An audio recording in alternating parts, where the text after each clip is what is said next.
I'm Justin Moore. Welcome to Creator Wizard, your step-by-step guide to the business of being a creator. Today, I'm going to talk about how to make a media kit to get more brand deals and sponsorships.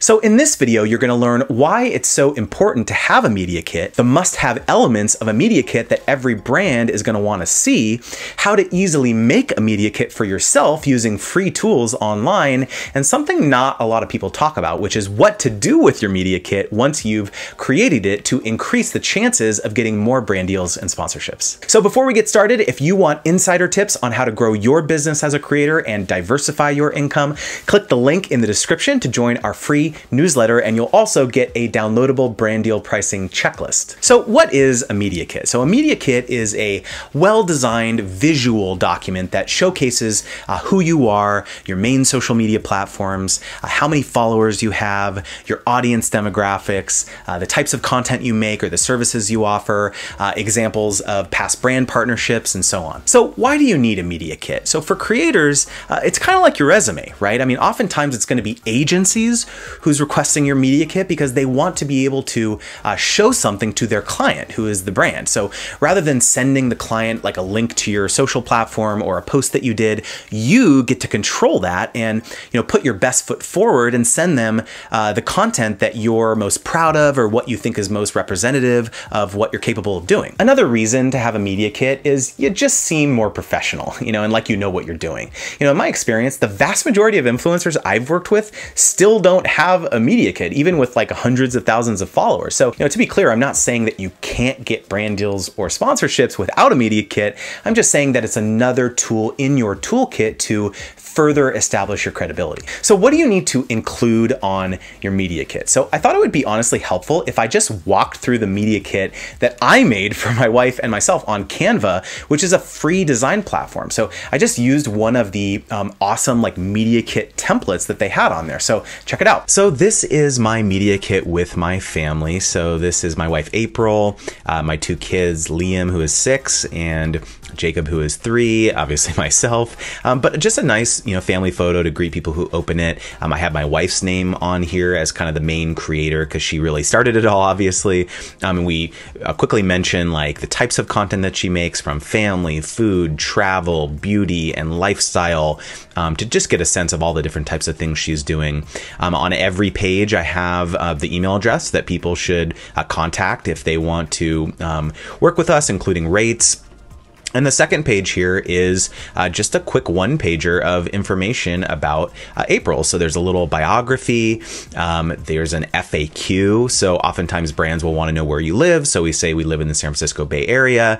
Obviously, diversity is very crucial these days. So we mentioned that she's Filipino, when she was born. I've mentioned in previous videos that a lot of brands will want to partner with creators of a certain age range. So that will help some brands understand how old my wife is. Husband is me when we were married, our 2 kids, we have cats, some of the things that she really loves.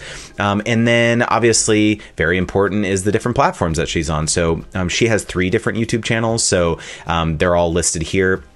You'll notice that I have the followings on all the different platforms here. So this is something that you may want to update every 3 to 6 months or something like that, just to keep it updated. So this was, when I made this maybe 6 months ago or something, this is where our following is at that time. And obviously if you click on these, it'll actually link out to the social platforms. So that's just a nice little convenient feature for the brands. Moving down here, recent brand collabs. So just at a snapshot, some of the, family brands like Huggies, or food brands like Baby Bell, kids entertainment like Nickelodeon, just so they get a sense of some of the brands that you've worked with recently. Audience demographics is a nice visualization here. So obviously my wife is a millennial, so this is what her audience looks like, 90% female versus 10% male. You can see the age breakdown here. So 25 to 34 being the largest bucket, which is pretty typical. You'll see this bell curve with a lot of creators, obviously. USA being the highest location in terms of geography of where the audience is concentrated. So, and that's really it, kind of on the info page. Those are kind of some of the main things that a brand is going to want to see.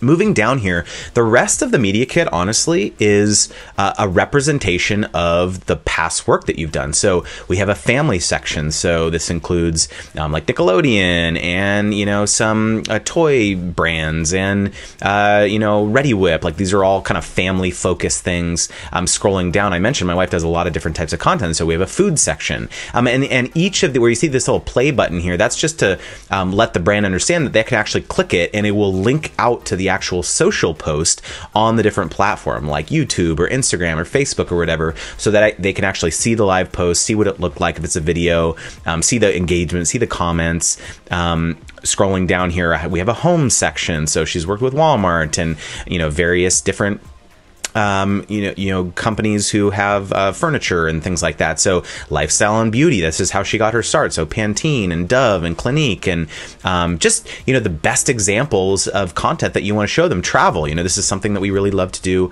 as a family. So, you know, one thing I would mention here is that if you don't have a ton of examples of past work that you've done with brands, maybe you're just starting out, it's totally reasonable to include separate sections here like we did, you know, of the different types of content that you make, and just include posts that you feel are representative of what you could do with a brand in partnership with them, right? So it doesn't necessarily need to be sponsored, but you can put different examples of content that you've already made so you can put your best foot forward.